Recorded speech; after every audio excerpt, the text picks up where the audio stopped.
Welcome to the news of the week.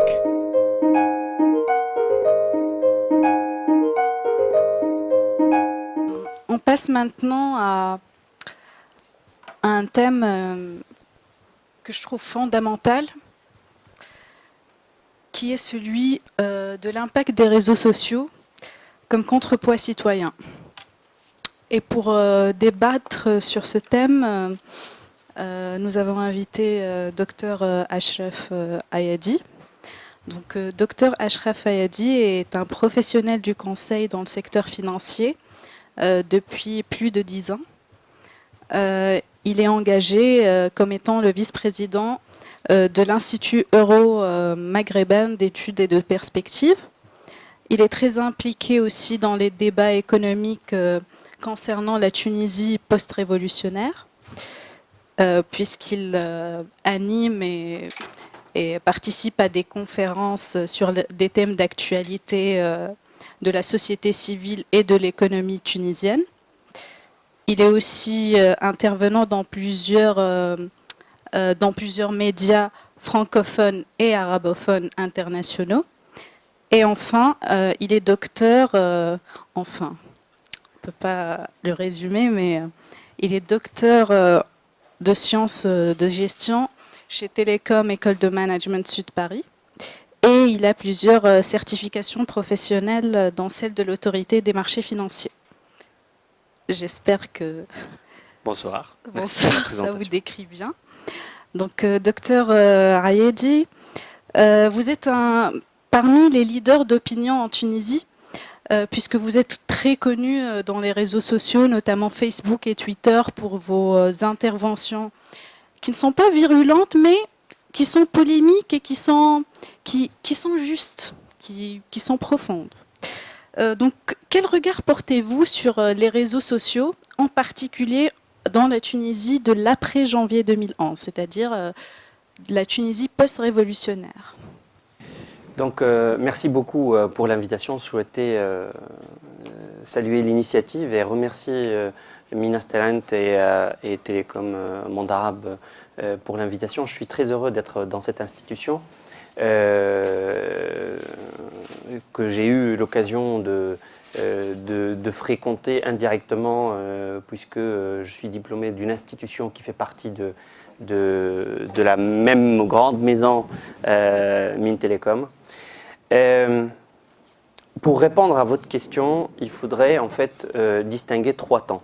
Il faudra bien comprendre ce qu'a été les réseaux sociaux avant la Révolution, pendant la Révolution et après la Révolution. Donc avant la Révolution, on était dans le cadre de la censure. Donc en Tunisie, on ne voyait pas tout ce que nous, qui étions résidents à l'étranger, qui nous sommes toujours, hélas, je dirais, résidents à l'étranger.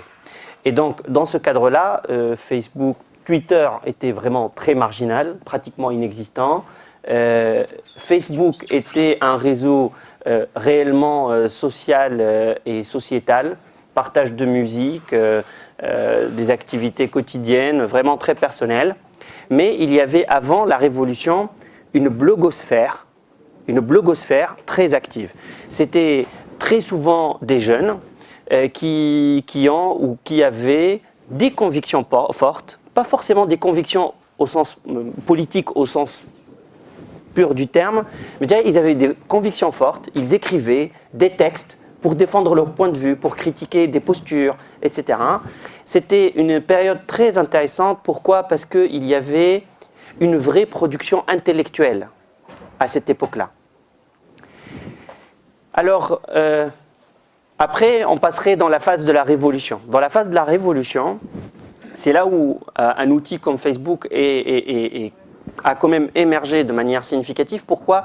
Parce que le Tunisien, entre le 17 décembre 2010 et le 14 janvier 2011, et a continué au-delà, ne faisait plus confiance aux médias classiques. Il ne faisait plus confiance aux médias nationaux, il ne faisait plus confiance à la presse. Pour lui, tout le monde médiatique était contaminé et tout ce que le monde médiatique lui disait ne lui convenait pas, ne correspondait pas à la vérité. Et c'était une période où je me souviens très très bien, je m'en souviendrai jusqu'à la fin de mes jours de ces jours-là, sans exagérer, on était ballotté dans une émotion très très forte parce que ce qui arrivait dans le pays, le sang, les martyrs, les gens qui sont morts dans cette période-là, était quelque chose d'absolument inhabituel pour nous Tunisiens. Contrairement aux frères algériens qui ont vécu des années de guerre civile et qui ont payé un lourd tribut, nous en Tunisie, on est un peuple connu pour être particulièrement pacifiste et nous n'avons pas vécu dans notre histoire beaucoup de phénomènes historiques de ce type.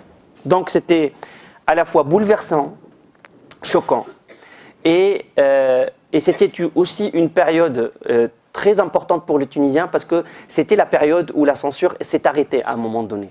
Et donc tous les textes, tous les récits des tortures, des maltraitances sont venus comme ça au jour. Et c'était à la fois le choc de la violence et le choc de savoir, d'avoir su finalement les choses qu'on nous a cachées pendant longtemps. Après vient la période, je dirais, je situerai quelques mois avant les premières élections démocratiques et qui ont continué après. En fait, je dirais que depuis cette période-là jusqu'à aujourd'hui, je segmenterai la phase réseaux sociaux en trois steps. Le step numéro 1, c'est le step division. C'est-à-dire que les réseaux sociaux ont servi comme outil de division des Tunisiens entre des idéologies concurrentes portées par des militants des droits de l'homme qui, enfin, se sont retrouvés en première ligne pour combattre politiquement dans l'arène politique. Et donc, les réseaux sociaux ont été un outil de division qui a été sous l'influence de beaucoup d'argent. On a acheté et financé l'achat et l'engraissement, si je peux me permettre l'expression, de plusieurs pages de centaines de milliers, de millions de personnes. Et c'était une période aussi très propice à véhiculer des idées fausses ou des fausses nouvelles propices à la manipulation. Après, il y a eu toute la période de post-élection qui a continué en quelque sorte parce que la propagande qui a porté les gens au pouvoir devait continuer pour garantir leur légitimité dans une phase de difficulté économique et sociale. Et dans cette phase-là, toute la dynamique qui a été créée avant les élections a continué. Et on était dans un véritable combat, mais pas un combat d'idées, ce que je disais tout à l'heure. Ce n'était pas vraiment un combat d'idées. Et alors, lorsque le pouvoir en place, intermédiaire transitionnel, a beaucoup faibli et qu'on est parti sur un gouvernement encore de transition, et qu'il y a eu des changements, etc., on a vécu une deuxième phase, c'est une phase de repositionnement. Et cette phase de repositionnement, elle a véritablement commencé avant les deuxièmes élections démocratiques et continue aujourd'hui plus ou moins. Continue pourquoi? Parce que ceux qui se sont repositionnés pour gagner les élections, les nouvelles, ont dû, pour ceux qui ont gagné et pour ceux qui ont perdu, se repositionner encore sur le champ des idées, défendre ceux qui sont en place et ceux qui ont perdu, défendre leur légitimité perdue par les urnes. Et donc, je dirais que les réseaux sociaux aujourd'hui en Tunisie ont une influence considérable et j'ai un regard à la fois curieux et inquiet sur l'évolution du temps, TON, qui est employé dans les réseaux sociaux tunisiens. Voilà. Donc je pense que ce genre de thématique peut être généralisable, donc être inquiet et curieux par rapport au temps sur les réseaux sociaux, c'est pas uniquement valable pour la Tunisie, mais c'est valable aussi pour toute la blogosphère et tous les pays. Donc je vais partir dans un cadre plus général, qui est le cadre économique. Donc est-ce que vous pensez que les citoyens actifs sur les réseaux sociaux peuvent peser sur l'opinion publique et sur l'opinion économique en particulier? Je pense que, d'abord, je pense que les réseaux sociaux ont permis de faire émerger des thématiques qui n'étaient pas traitées dans la sphère médiatique et publique avant. Par exemple, en Tunisie, on parlait très très peu de l'endettement de l'État. On parlait très très peu des facteurs de l'endettement de l'État, de ce qui les cause et de ce qui fait les maux du fonctionnement d'un État très bureaucratique et au-delà du bureaucratique.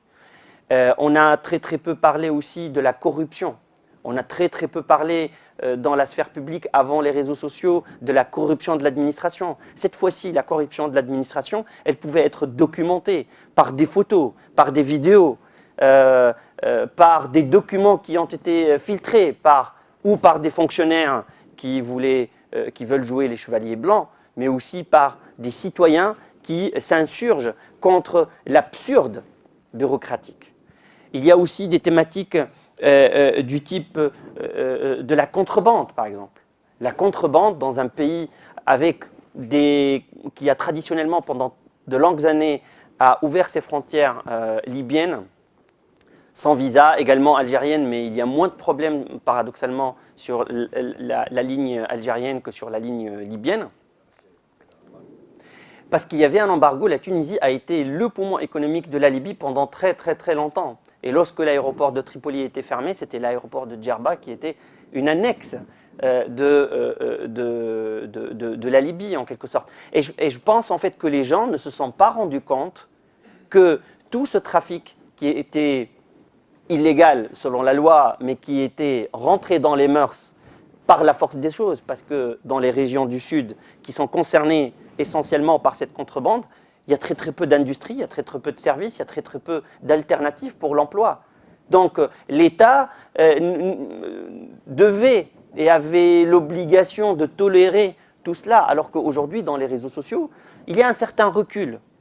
Comment on va faire? Il va falloir qu'on arrête la contrebande. Il y a des entreprises nationales qui sont en train de couler. Il y a des marchandises qui ne payent pas de taxes, qui rentrent sur le territoire, qui concurrencient les produits locaux. Tout ce que la corruption douanière n'arrive pas à faire entrer par le port de la Goulette, il rentre par les frontières libyennes. Et il y a un temps, en revanche, revendicatif sur les réseaux sociaux qu'on ne retrouve pas ailleurs. Et en fait, il faut aussi souligner que sur des thématiques comme ça, parfois les citoyens, parfois les militants, comme pas mal de gens, enfin, je ne voudrais pas me mettre dans une catégorie particulière, mais en prenant un bout de document qui est filtré, en prenant une photo qui démontre ou qui donne la preuve d'une corruption, une vidéo quelconque, etc., juste parce que le niveau d'attention que l'on peut prêter sur les réseaux sociaux est très faible, c'est-à-dire il est combien? De quelques secondes à quelques minutes. Moi, les vidéos, au bout de 5 minutes, on commence à se lasser et à chercher autre chose. Et en très peu de temps, on peut convaincre les gens. Et ce message très court, il est véhiculé, il est partagé, et partagé des centaines, des milliers de fois, etc. Et donc, à un moment donné, le politique ou le décideur ne peut plus ignorer l'existence d'une opinion publique qui est en train de faire boule de neige, qui pourrait devenir un contrepoids électoral et citoyen pour lui. Et donc, ne pouvant pas l'ignorer, il doit prendre des mesures sur les thématiques d'intérêt qui sont en train d'émerger.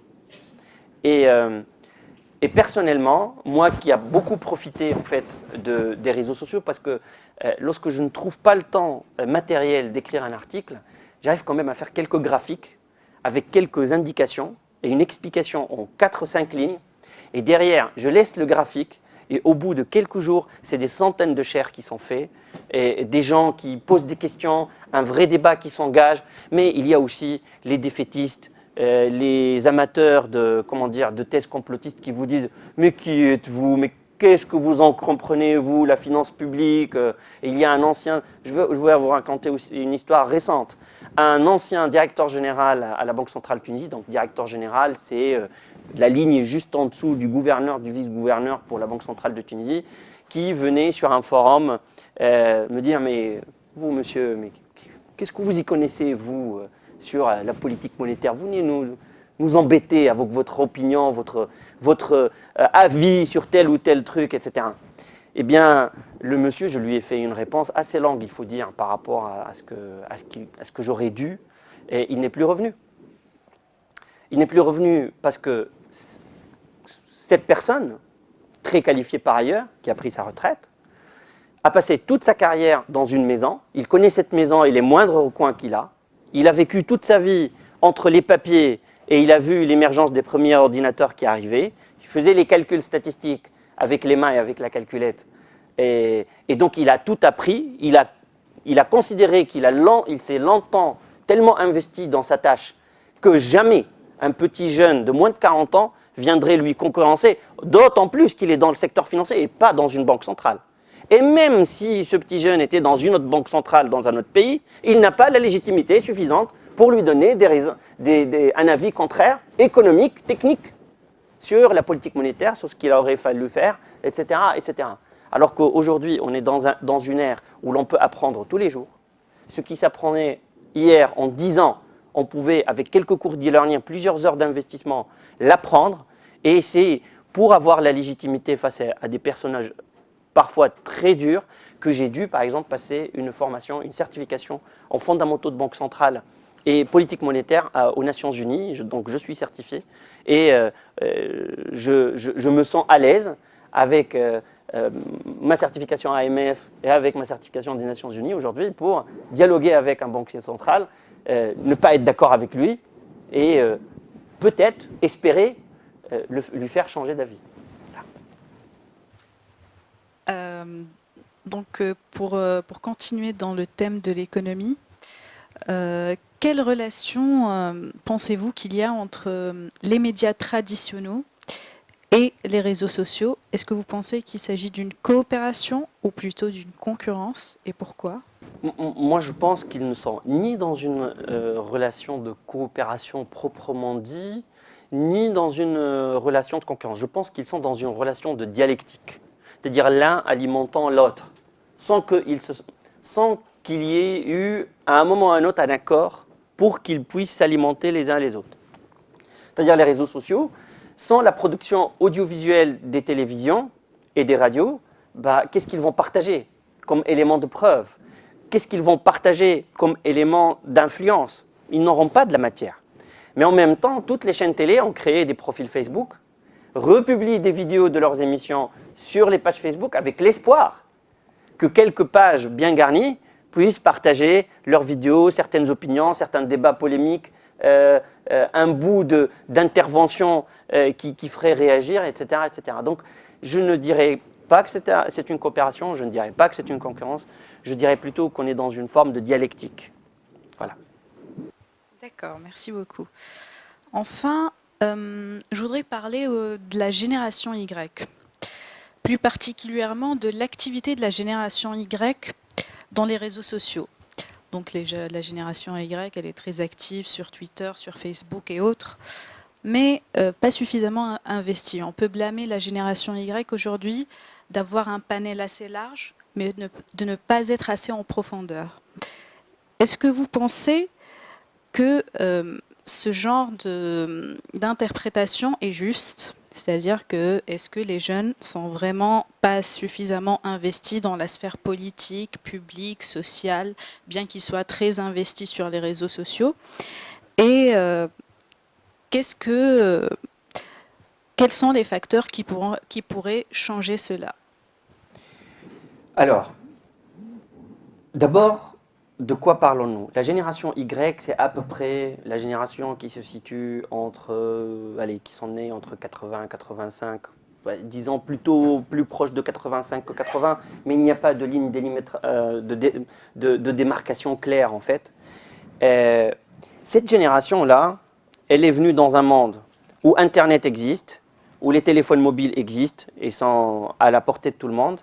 Ils sont aussi venus dans un monde en crise, avec la crise financière, avec la stagnation économique, avec l'incapacité de déclencher les facteurs minimaux de croissance pour stabiliser des emplois et aussi en créer de nouveaux. Et à la fois, ils sont venus et éduqués, ils ont été éduqués sur le fait qu'ils doivent travailler, ils doivent étudier, ils doivent construire, le monde est à leur portée, le monde est un village, ils peuvent trouver des opportunités partout, ils n'auront pas peur d'aller entreprendre, d'aller travailler au bout du monde, etc., etc., et d'aller au bout de leurs rêves. Et puis, ils sont face à la réalité de l'emploi, la réalité du marché, la réalité aussi des entreprises. Parce que les chefs d'entreprise, ils n'ont pas 25 ans. Les chefs d'entreprise, ils ont 45, 50 ans. Non, mais je sens de la, je sens votre approbation ou votre désapprobation. Mais non. Bon, bref, je vais regarder de ce côté-là. Non, mais c'est bon. Donc, en fait, les chefs d'entreprise non, ils ne sont même pas de la génération X. Ils sont de la génération d'avant et même de la génération d'avant.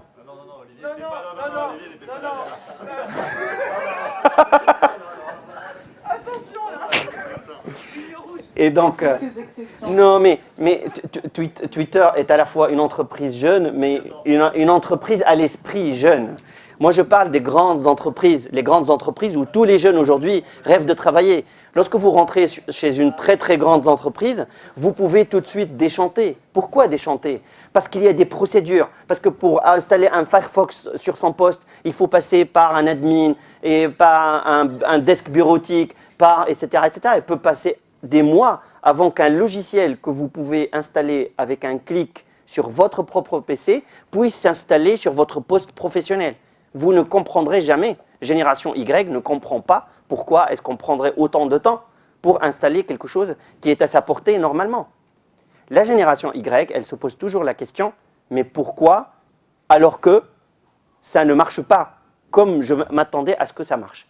Et la génération X n'a pas forcément toutes les réponses. La génération d'avant n'a pas toutes les réponses. La génération des dirigeants d'entreprise classiques d'aujourd'hui, pas les entreprises innovantes, se pose des questions. Je dis que les dirigeants d'entreprise ont aussi du mal avec la génération Y, parce que la génération Y est une génération qui n'est pas fidèle à son poste, qui ne se voit pas faire carrière pendant 30 ans dans une même entreprise, qui cherche au bout de 2, 3 ans, 4 ans, le moyen de rebondir. Génération Y. Non, mais attention. Elle fait un article dans les Échos il n'y a pas très longtemps, elle expliquait qu'ils étaient très travailleurs, persévérants, qu'ils avançaient. Non, mais attendez. Moi, je défendrai mon opinion. Je me suis déjà trompé. J'ai déjà fait des rétro-pédalages en public et je n'ai pas honte de me tromper. Voilà.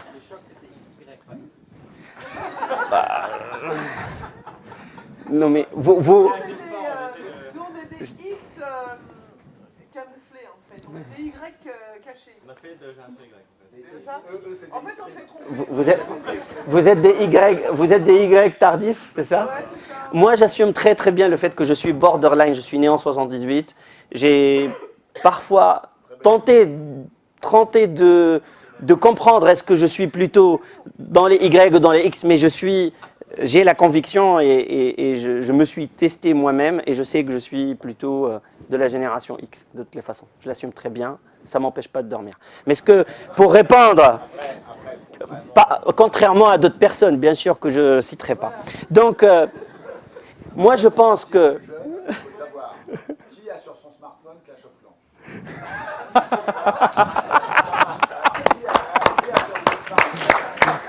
C'est quoi ça, Clash of Clans? Je connais pas. Donc voilà, déjà ça c'est foutu, c'est classable. Moi j'ai Clash of Clans. J'ai un clan, c'est le quart en plus, voilà, ça c'est ça. Alors, c'est ça, Clash of Clans, et ça a téléchargé gratuitement. C'est des jeux, ça. Ah, mais moi, je suis pas gameuse. Non, je suis pas une gameuse. Eh ben, chacun son truc. Alors, pour répondre à la question de manière plus directe et pour rester dans la sphère tunisienne, je voulais dire la chose suivante. D'abord, ce que je remarque moi, c'est que la génération Y en Tunisie et la génération Y tunisienne aussi en France, que je côtoie tous les jours, ils sont très impliqués dans les réseaux sociaux. Ils publient des choses très sensées, très intelligentes, très courtes. Mais pour l'instant, pour le moment, on n'en a pas vu beaucoup qui ont publié des livres, des positions homogènes, un travail en profondeur qui puisse, à travers un récit de la situation du pays, d'un état d'esprit, etc., construire un socle. Parce que beaucoup de gens aujourd'hui parlent d'un échec relatif de la révolution tunisienne. Pourquoi? Parce que la révolution tunisienne, c'est des jeunes de cette génération Y qui étaient dans la rue, qui se sont défendus. Il y en a même des centaines qui sont morts, mais qui sont sortis pour des raisons économiques et sociaux et qu'on a manipulés politiquement pour qu'ils servent des intérêts de personnes plus âgées. Et du coup, on se retrouve avec une classe politique où les générations Y sont très très peu présentes. Pire que ça, les quelques générations Y qui ont pris des responsabilités, qui sont passées dans les médias avec des militants chevronnés qui sont sur le terrain depuis l'université au début des années 70, ils se sont fait plus ou moins carboniser. En revanche, ce qui est bien en Tunisie, c'est qu'une grosse cohorte, je dirais, de génération Y particulièrement prometteurs et brillants, et que moi personnellement je pense seront les leaders de la Tunisie de demain, sont dans la société civile. Mais ils sont un tout petit peu coincés dans la société civile. C'est-à-dire que les points de relais entre sortir de la société civile pour rentrer dans le monde politique, être un leader écouté avec un corpus de convictions fortes, on n'en a pas encore. On n'en a pas encore fabriqué. Et je pense que la génération Y ne devrait pas se laisser aller dans cette évolution technologique très très forte parce qu'elle serait éventuellement en train de faire le lit d'une nouvelle forme de dictature.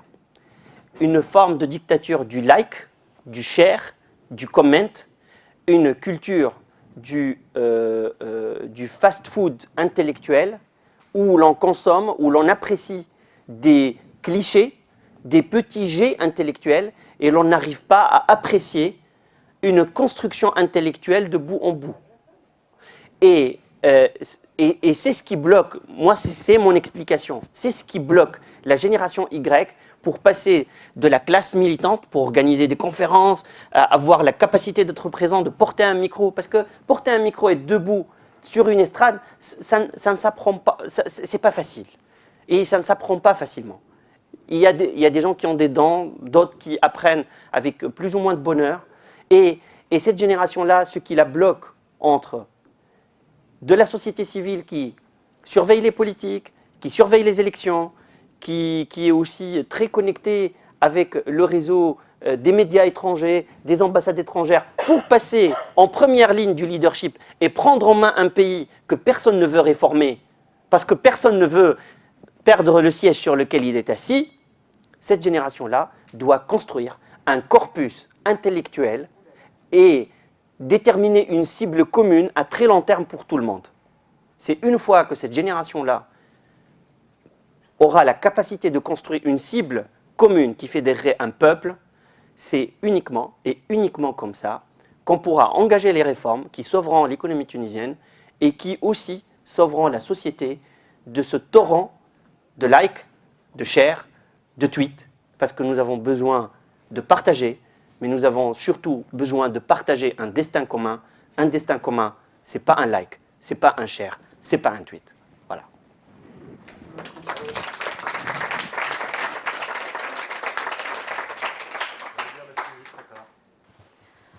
Des questions ?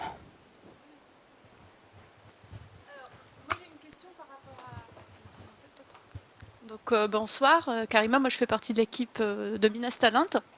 Donc ce que je voudrais savoir, c'est que vous êtes engagé, et est-ce que cet engagement a impacté votre vie professionnelle ? Bien, alors, je vais vous faire un aveu dans la caméra en plus. Oh là là. Alors, moi particulièrement, je vis de manière un peu schizophrène. C'est-à-dire, je fais une étanchéité complète entre ma vie professionnelle et mon engagement. C'est-à-dire qu'aujourd'hui, lorsque je regarde en arrière, dans les 5 dernières années, je suis passé à la télé pratiquement une centaine de fois. J'ai publié à peu près une trentaine d'articles dans la presse économique. Et j'ai des milliers de followers, surtout sur mes 2 profils Facebook, dont beaucoup de journalistes. Et je reçois tous les jours des appels. Est-ce que vous vouliez bien intervenir ? Bien entendu, il faut absolument, il faut absolument avoir la volonté de dire non et de bien sélectionner le bon moment, le bon discours et la bonne thématique sur laquelle intervenir. Et toutes ces thématiques et toutes ces interventions sur la sphère économique et aussi sur l'économie tunisienne. Mon mandat, moi, de tous les jours, après une lourde journée de travail, je peux vous dire que s'il n'y avait pas cette conférence, je serais encore là au bureau. C'est le monde du consultant pour le secteur financier. Et je suis dans le secteur financier et bancaire depuis très très longtemps, enfin depuis suffisamment longtemps maintenant pour comprendre les rouages et pour m'y sentir comme un poisson dans l'eau. Donc pour pouvoir vivre pleinement mon engagement, j'ai dû faire une séparation totale entre ma vie privée, dont fait partie cet engagement, et ma vie professionnelle. En fait, vous ne mettez pas du coup vos articles sur LinkedIn ou via Vidéo? Si. Et j'ai beaucoup j'ai certains de mes amis dans la vie professionnelle ou de collaborateurs avec qui je travaille qui se sont rendus compte que je publiais, mais qui ne me suivent pas forcément sur Facebook. Enfin, il faut. J'ai trouvé un stratagème, une stratégie pour que mon profil soit, je dirais, soit attractif pour un type de population bien déterminée. Et donc, cette stratégie de communication m'a aidé à séparer hermétiquement les demandes. Mais je pense que dans très très peu de temps, vu les sollicitations que j'ai, etc., je pense qu'à un moment ou à un autre, le mur épais qui était épais entre les demandes se fissurera. Et je ne suis pas sûr d'être totalement prêt à assumer ce qui va se passer derrière. Mais de toutes les façons, j'assume le choix que j'ai fait et je m'y attends tous les jours, de toutes les façons.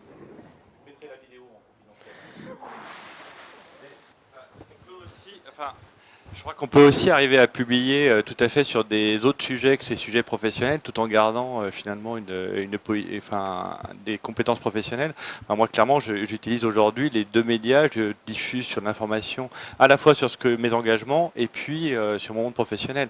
Quand j'écris sur la géopolitique, dans la nouvelle revue géopolitique, j'ai trouvé ça que c'était aussi l'archive de la géopolitique mondiale. Donc on arrive à publier sur ces sujets qui sont un peu périphériques, mais en ayant des engagements assez forts. Et je pense que mon employeur, c'est tout à fait ce que je fais sur les réseaux sociaux. Enfin, de toute façon, il aurait du mal à le rater. Donc je pense que de toute façon, voilà.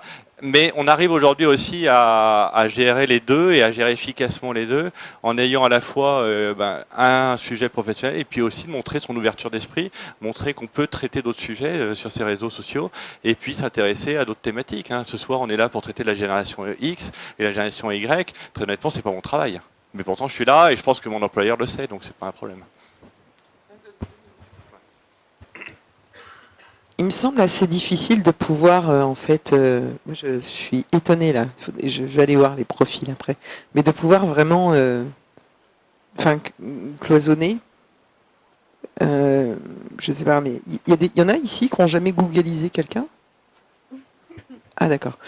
Donc, comme on est atteint de la même maladie, c'est-à-dire d'avoir des infos. Donc pour le moment, moi, ça me semble assez difficile de pouvoir cloisonner, mais si ça se fait, ok. Moi, je suis parti du principe, en tout cas sur les médias sonos, que c'était complètement difficile. À condition d'avoir des pseudos et de construire en fait des identités vraiment différentes, etc. et tout ça.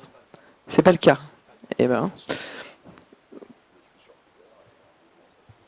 Ouais, mais moi je trouve étrange, mais en tout cas, ça se trouve, en fait, on trouve facilement. Normalement, les profils, et puis on fait remonter les choses. Donc je pense qu'au contraire, il faut vivre en fait avec, pour votre question, je pense qu'il faut englober, il faut intégrer le fait que les gens, à un moment donné, vont nous rechercher et vont retrouver plusieurs informations sur nous. Par contre, au niveau de la stratégie, ce qui est intéressant parfois, c'est de séparer les espaces. Ça peut. Pourquoi? Parce que dans les engagements, il y a engagement et engagement. Et les engagements acceptables, facilement dire voilà, je défends la cause des femmes. Tout le monde peut le dire, c'est facile à dire. On peut le porter, etc. Quoi? Non, j'ai pas Clash of Clans. Ok, j'ai compris.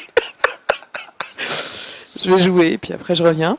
Et puis parfois il y a des combats qui sont peut-être plus difficiles à porter. C'est possible aussi. C'est là où ça demande un autre un politique et religieux. Et parfois ça demande un peu plus de réflexion. C'est pas la même réponse pour tous, c'est ça que je veux dire. Mais en fait, je voudrais juste revenir sur ce que je disais tout à l'heure, c'est-à-dire que moi, allez, je vais faire court. Comment dire ? tout en ayant gardé complètement mon indépendance par rapport à la sphère tunisienne, mon indépendance politique, parce que tout le monde s'est plus ou moins positionné et tout le monde a exprimé sa volonté d'être avec qui, etc. Moi j'ai dit, bon, vous êtes avec un parti, pas de souci, c'est très très bien, vous devez vous engager, et on a besoin de jeunes dans la politique pour rajeunir la classe politique. Nous avons une classe politique qui est quand même en train de se... Ils se sont tapés sur la gueule entre islamistes, gauche et destouriens dans les années 70 dans l'université. Et aujourd'hui, ils étaient dans l'opposition ou dans le pouvoir. Ils se sont tapés dessus lorsqu'ils étaient jeunes dans l'université. Et aujourd'hui, ils sont en train de refaire le match parce que le match n'était pas terminé dans les années 70. Bon, ne le faites pas sur notre dos quand même. Donc, avoir des jeunes dans la politique, c'est quand même très très important pour que l'on puisse avoir un minimum de renouvellement. Ne serait-ce que de renouvellement d'un peu de jugeote. Parce que ces gens-là ne savent pas ce que c'est que faire défiler les images. Enfin, ils ne sont pas très tactiles.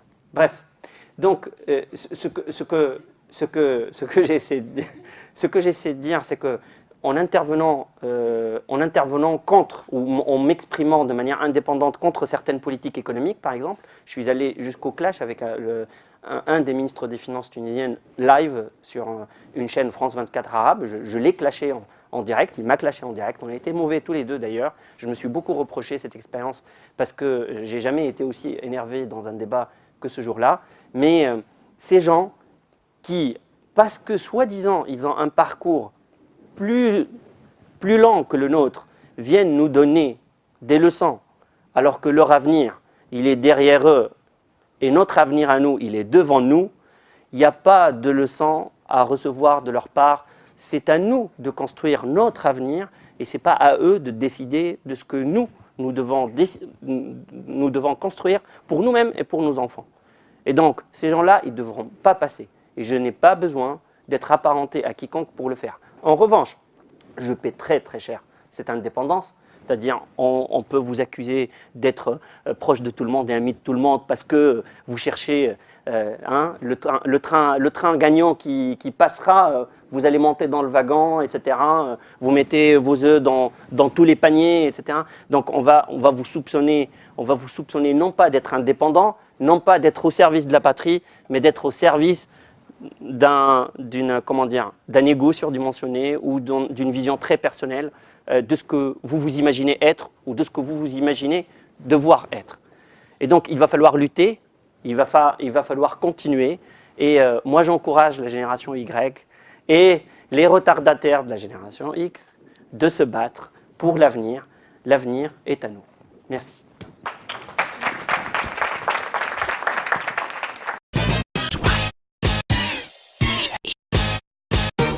Get the soul.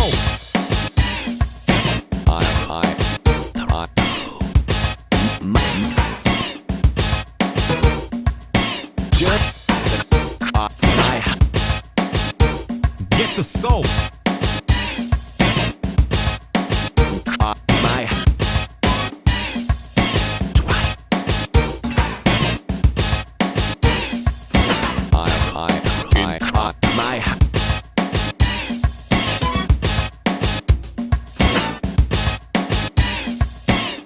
Welcome to the news of the week.